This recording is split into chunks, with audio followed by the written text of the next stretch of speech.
It's home to some of the richest people in the world, and its gleaming skyline represents some of the biggest firms.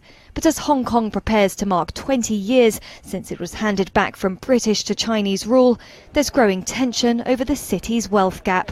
Soaring property prices and an economy dominated by land tycoons is driving the wedge.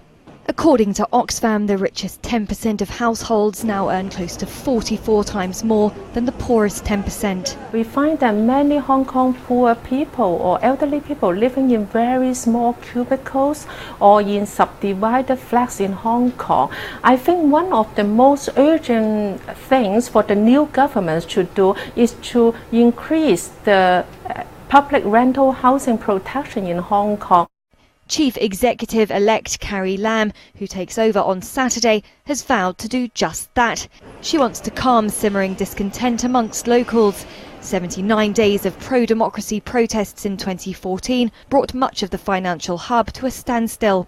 But she's got a tough job ahead. 2 million people live in subsidised public housing, and the waiting list is now over 4 years. How are you able to survive? You have to work yourself to death. If you don't work yourself to death, you can't cover living costs. The situation in Hong Kong is terrible. Just this week, the government dropped charges against a 75-year-old woman following a public outcry.